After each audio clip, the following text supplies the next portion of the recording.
नमस्कार, A1 news महाराष्ट्रमध्ये सर्वांचे स्वागत आहे। माहेगाव देशमुखमध्ये बिबट्याचा पुन्हा हल्ला। राहणे वस्तीजवळ दुचाकीस्वारांवर जीवघेणा हल्ला, दोघे गंभीर जखमी।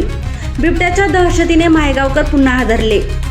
कोपरगाव तालुक्यात गेल्या अनेक दिवसांपासून बिबट्याने अक्षरशः दहशत माजवली असून वन विभागाने पिंजरे लावून काही बिबटे जरबंद केले असतानाही बिबट्याचे हल्ले सुरूच असल्याने नागरिकांमध्ये तीव्र भीतीचे वातावरण निर्माण झाले आहे।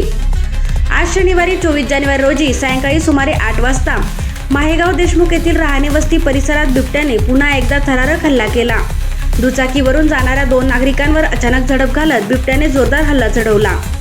या हल्ल्यात पांडुरंग भगवंत पानगावानी वय 60, सोमनाथ भानुदास दिघे वय 47 हे दोघेही गंभीर जखमी झाले आहेत। हल्ल्याची माहिती मिळताच स्थानिक नागरिकांनी तातडीने धाव घेत जखमींना कोपरगाव ग्रामीण रुग्णालयात उपचारासाठी दाखल केले। सध्या दोघांवर उपचार सुरू असून परिसरात प्रचंड घबराटीचे वातावरण आहे।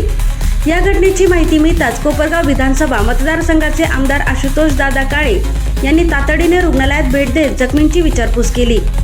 तसेच संबंधित अधिकाऱ्यांना तात्काळ व योग्य उपचार देण्याच्या सूचना दिल्या।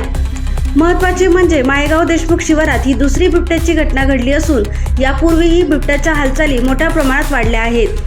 त्यामुळे संतप्त ग्रामस्थांकडून या परिसरात तातडीने पिंजरे लावावेत, रात्री गस्त वाढवावी, बिबट्याचा बंदोबस्त करावा अशी जोरदार मागणी होत आहे। सतत होणाऱ्या हल्ल्यांमुळे नागरिकांच्या सुरक्षिततेचा प्रश्न गंभीर बनला असून आता वन विभाग काय ठोस भूमिका घेणार याकडे संपूर्ण तालुक्याचे लक्ष लागले आहे। या परिसरातील शेतकरी व नागरिकांनी विशेषतः रात्रीच्या वेळी बाहेर पडणे टाळावे, एकटे जाणे टाळावे आणि बिबट्याच्या हालचाली दिसल्यास तात्काळ वन विभाग किंवा प्रशासनाला कळवावे असे आवाहन करण्यात येत आहे। सत्य, वेगवान आणि विश्वासार्ह बातम्यांसाठी A1 न्यूज महाराष्ट्र, प्रतिनिधी निवृत्ती पगार, कोळपेवाडी।